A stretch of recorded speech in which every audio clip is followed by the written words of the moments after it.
हमारी शिक्षा मंत्री का इस्तीफा देना इसका पता चला। देश के आने वाले भविष्य पर बहुत बड़ा खतरा मंडरा रहा है। अरविंद केजरीवाल साहब ने धर्मेंद्र प्रधान के इस्तीफे को लोकतंत्र की बड़ी जीत बताया, देश को बधाई दे दी। लेकिन हमारे मन में सवाल आया कि साहब, जब आप देश को नए शिक्षा मंत्री के लिए सुझाव दे रहे थे, तो पंजाब में जो आपके शिक्षा मंत्री की नाक के नीचे घोटाले हुए, पंजाब में जो लाइव नकल चली उस दिन, जिस दिन दिल्ली में बच्चे पिट रहे थे, उनके बारे में आपने क्यों नहीं सोचा? सवाल राहुल गांधी साहब से भी कि आप तो प्रधानमंत्री आवास तक पहुंच गए, प्रधानमंत्री को माफी मांगने की बात कही, ठीक है, अच्छी बात है, सहमत है, हम सब आपके साथ हैं। लेकिन सर, कर्नाटक में भी जिन मास्टरों ने बच्चों का पेपर 200 रुपए में बेचा था, उनकी जवाबदेही भी तो तय होनी चाहिए ना सर। मतलब दिल्ली के बच्चे का दर्द, और जहां पर आपकी अकाउंटेबिलिटी है वहां पर खामोशी, ये दोहरी बात अच्छी तो नहीं है ना सर। जो नहीं जानते उन्हें बता दें कि जंतर मंतर पर जब लाठी चल रही थी, उससे एक दिन पहले 19 जुलाई को पंजाब के फरीदकोट में लाइव नकल हो रही थी। हाँ जी, 4 गिरोह पकड़ा गया, पगड़ी के अंदर ब्लूटूथ रखा था, मोजे के अंदर डिवाइस रखा था, 13-13 लाख रुपए का रेट लिया था। और कोई बोला उस दिन?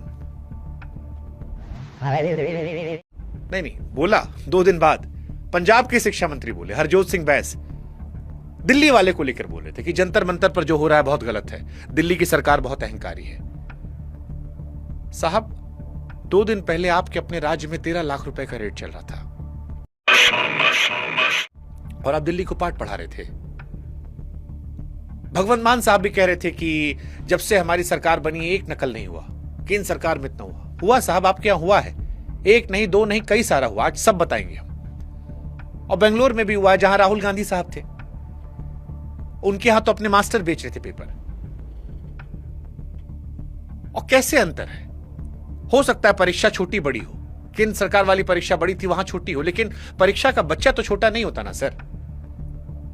उसका बाप भी उतना ही टूटा होगा, उसकी मां भी उतना ही टूटी होगी।